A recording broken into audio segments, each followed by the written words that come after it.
All right, shalom, shalom, shalom. First, want to give honors, good praise to do to Yahweh by Shem Yahushai, by Shem Kakadash. Double honors to Pastor Nell. There's a great millstone. Peace to Akim that's doing this work on the four corners of earth. My name is Brother Dewey from GMS Detroit Camps, and this will be about the MOTB. All right, here at Great Millstone, we're really, I'm just gonna say we pretty much is probably the only camp that talks about the MOTB. Okay, these other camps ain't out here doing it, so hey, we out here doing it, But this just a video of the MOTB. I'm gonna play this video and then I'll get to then we'll get to some precepts. So let's get started.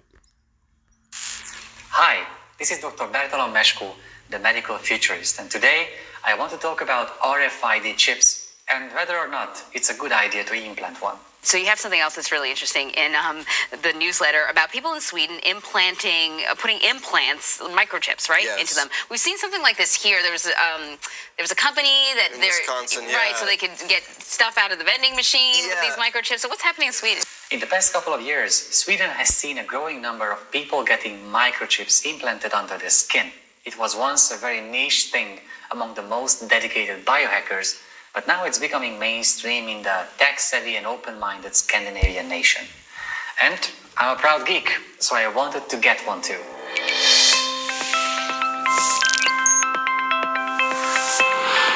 RFID technology has been around for a long time. It is a tag or a label that can exchange data with a reader through radio frequency, or RF, hence the name. There are thousands of applications for it. We use them in our credit cards, we tag our luggage with it, and we implant our pets with it, so they always carry contact information in case they get lost. It's a simple but wonderful technology. What's new is that now we can implant it in our body too. I asked my community if anyone has done it, and Erik Orlovsky, a Swedish anthropologist, came through, so I asked him what his experience was like.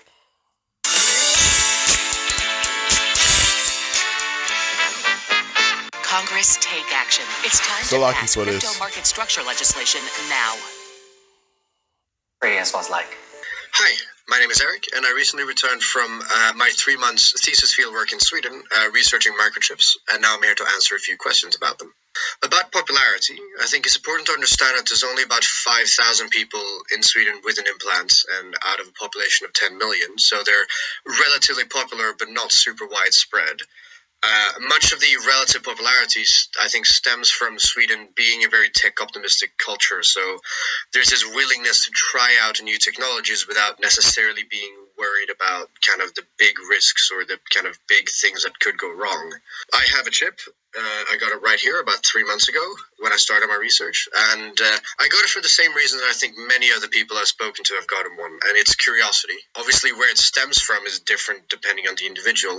And in my case, it stemmed directly from my involvement in the research. So curiosity and tech optimism are what you need with a little openness. It's like he's describing me.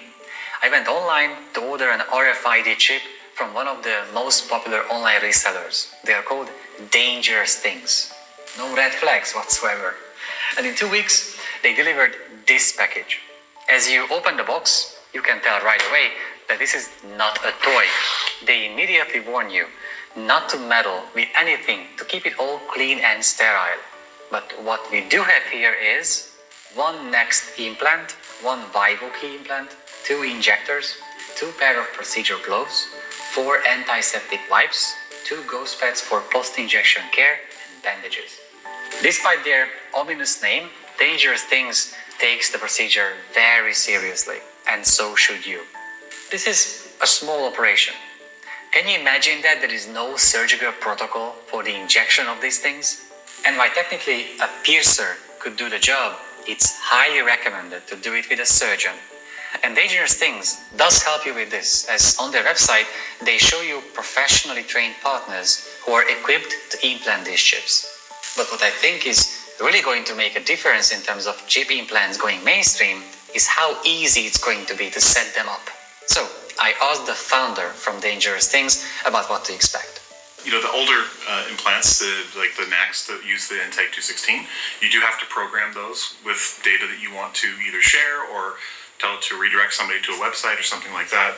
It's a process of getting an app on your phone or using software on your computer and programming it and kind of managing that way. VivoKey products are meant to be plug and play. So you just load the app and follow the instructions, and then you can change the behavior of the chip. When other people scan it, you just change that behavior in the app. So if you want it to go to a URL or share your VivoKey profile information, you just set that configuration change in the app, and it's done. Beyond that, for VivoKey, when you want to, for example, like let's say you want to integrate VivoKey authentication into a WordPress blog or a discourse forum or something like that, you load the plugin, you configure it, and then from that point on, you can use the VivoKey instead of a username and password. So you would just go to the blog or WordPress or whatever, say I want to log in with VivoKey, you get a little notification on your phone, you scan your chip, and then you're logged in. Seems fairly easy. I had to Google what it's like when they inject it. Why don't you take a nice big deep breath in and exhale, release. There we go. It's in there. It's in there. Pretty quick and easy. It's not too bad, right? Apparently it feels like a bee sting. A really big bee sting. And just like that, in a few seconds, you can be part of a yet small group whose members are technically cyborgs. And since I'm a huge fan of science fiction, I find this pretty exciting.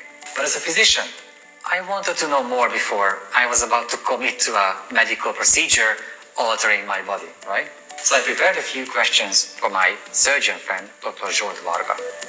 Besides the ethical and privacy-related concerns, RFID implants are thought to be medically safe. Millions of pets are already tagged this way, but it must be noted that no long-term large population data for human use is available at the moment.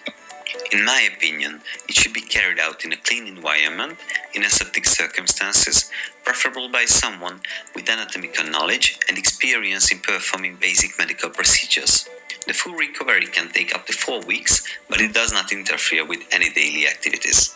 Medical risks of any other implants are presented, like wound complications, tissue infections, allergic reactions, or post-procedural pain. Latest studies have shown that cancer caused by RFID chips is virtually non-existent in humans and negligible for animals. The removal is a bit more complicated than the insertion. After marking the implant site, local anesthetics should be given, and the device can be removed through a small skin incision. That could be closed either by sutures or other sutureless wound closure methods. I suggest that the removal should be performed by a medical professional. With all these pieces of information, I thought the rewards outweigh the risks. At least for me.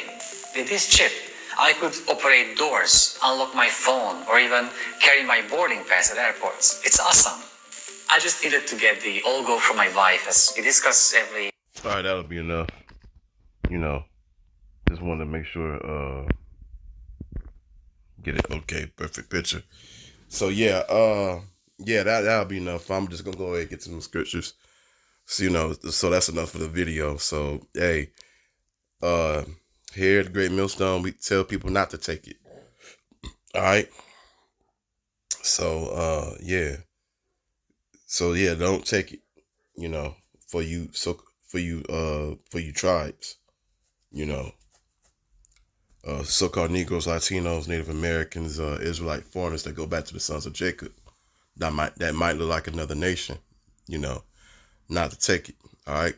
So let me go ahead and get to some scriptures right quick. All right. So, all right. Revelation 13 verses 16. And he chose all, both small and great, rich and poor, to receive a mark in thy right hand or in thy foreheads. All right. Next one. And then no man may buy or sell save he that hath the mark or the name of the beast or the number of his name. All right. All right. Here is wisdom. Let him that have understanding count the number of the beast, for it is a number of a man, and his name is 6, 600, 3 squared and 6. So yeah, that's pretty much, hey, yay, hey, we come out here, whether we're on the highways and byways or whether we're doing videos, we tell you about the MOTB here at a Great Millstone, But with that, I'm gonna give honor to God's praise due to Yahweh, Bashem, Yahushai, Bashem Kakadash, double honors to personnel. This is a Great Millstone, piece of Akim that's doing this work on the four corners of earth. Shalom.